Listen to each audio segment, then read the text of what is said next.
So you and I have been talking, having this conversation about going into the holiday season and how stressful that you hit November, December, January, and that can be kind of rough. And then also on the plus side, right, it's November, it's National Novel Writing Month, so all the NaNoWriMo people out there who might be kind of hitting that mid-month, like, oh my gosh, I'm not going to be able to do it. Or, people who are just like struggling with trying to find that balance between work and their personal lives and everything else. And so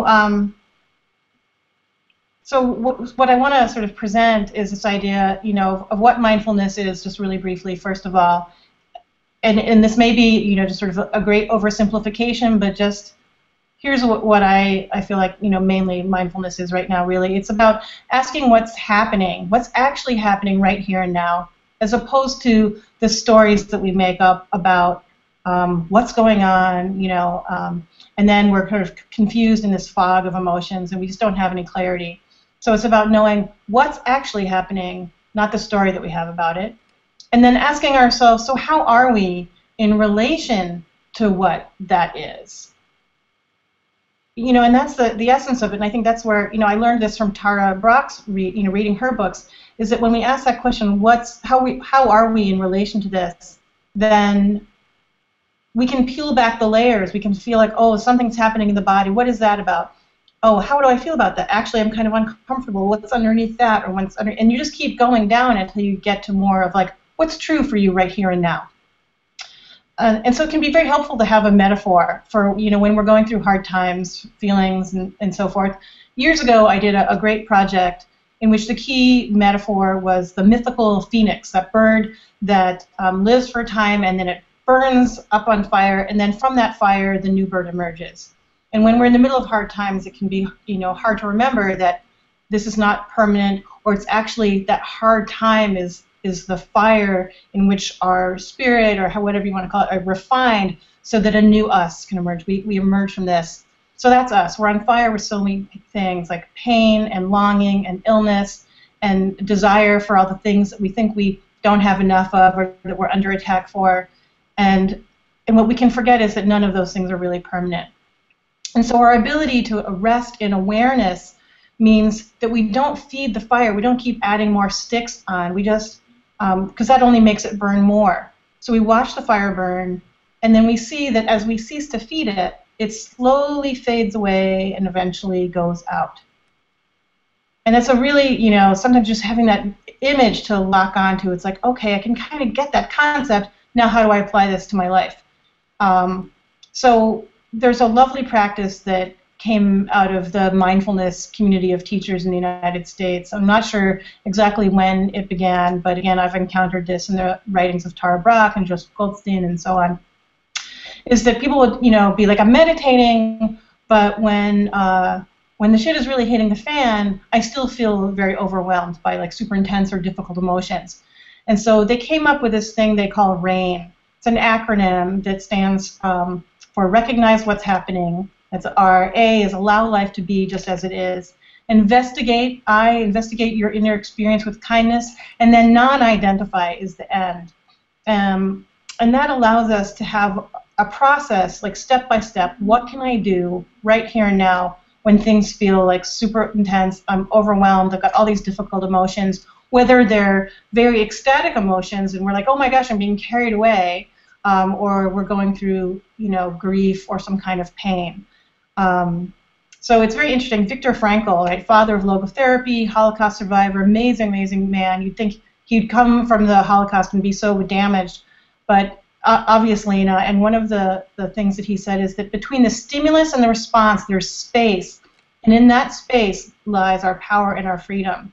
So what we want is an ability to not just react. Somebody gets in our face and we're like, oh, we get back in their face. We want to be able to see this and then have a response that comes from what's true and authentic and kind and compassionate for ourselves and for the other. And so especially going into the holiday season, this can be extremely difficult. So let's just break it down. So the R, recognize what's happening. This is about just focusing on what's happening for us right here and now. So any thoughts, feelings, emotions, physical sensations. We tend to think, we've got the Cartesian split. We think our minds and our bodies are separate, but actually the thoughts and the feelings and all these body responses and sensations are all connected. And so we don't always see how that works. So this just recognize gives us a way in. It can be as simple as just asking, like, what's happening in me right now? And just in taking a look with this gentle awareness, it's like, oh, maybe I feel like a tightness in my throat, or I feel a little tension in the chest, and just sort of, oh, okay, that's what's happening. Or I have these thoughts of jealousy or whatever it is. And just sort of asking this gentle question, much as a mother might ask a young child, like, what happened? Oh, what's going on? And then you can see it. So then we get to allow, right? Allow life to be just as it is.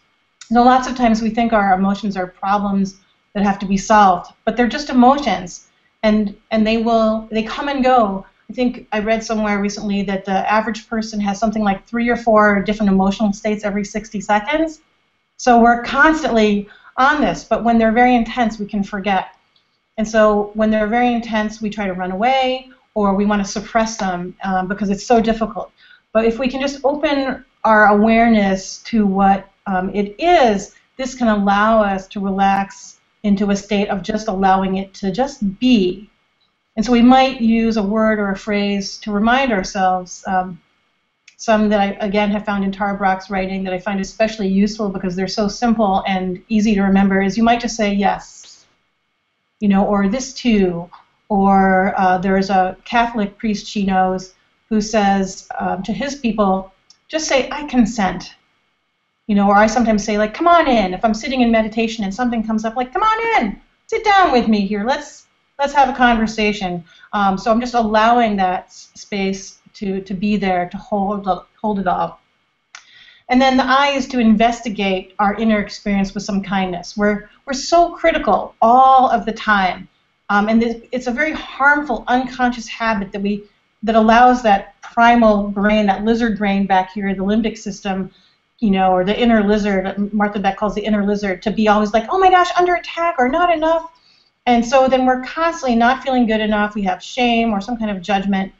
And so this instead says, let's suppose that we can just investigate our inner experience and ask what's true and ask what is most needed in this moment right here and now. What do I need? Or where does this person opposite me most need? Or what does this situation most need?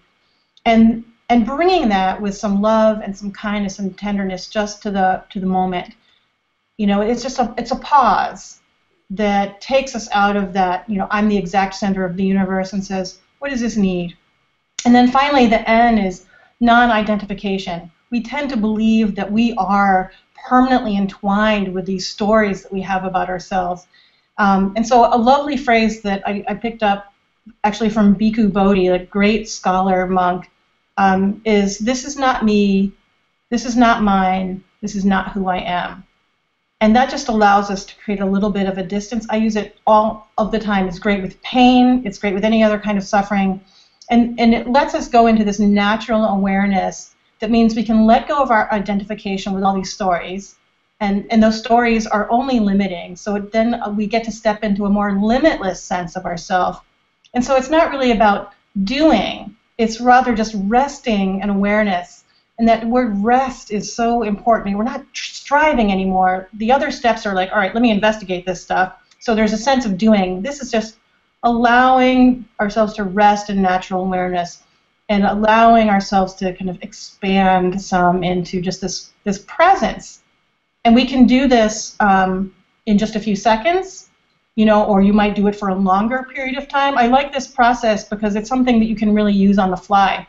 If you're in the middle of a situation at work, or you're at a holiday meal, and your Aunt Sophie or your Uncle Bob's going bananas, or nothing is as you wanted it to be, or you're feeling like, gosh, it's so much consumerism, or it's so much whatever, and you have this picture in your mind, but then you go and you have all this expectation, which means that you've suddenly removed yourself from the experience, so that the moment you catch that, without any judgment, you can just pause, even for a few seconds.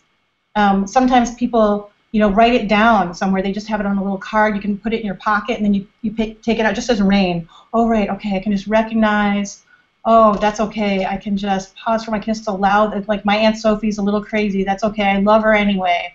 What does she need? She just needs, she just needs something. Oh, you look great in that hat, Aunt Sophie. And just stepping back and not identifying with it and allowing ourselves to have a little sort of gentleness in the moment. So that's something you can bring like to your work. You can bring it to your writing when you're at NaNoWriMo and you're with your laptop and you're like, holy cow, I got nothing. You can just keep typing, I got nothing, until something pops up, and let go of that striving. Just like allow the whole experience to unfold, I think is very, very helpful. So hopefully that will be helpful for somebody out there. If it resonates for you, great. If it doesn't, that's okay. Happy holidays, everybody, right?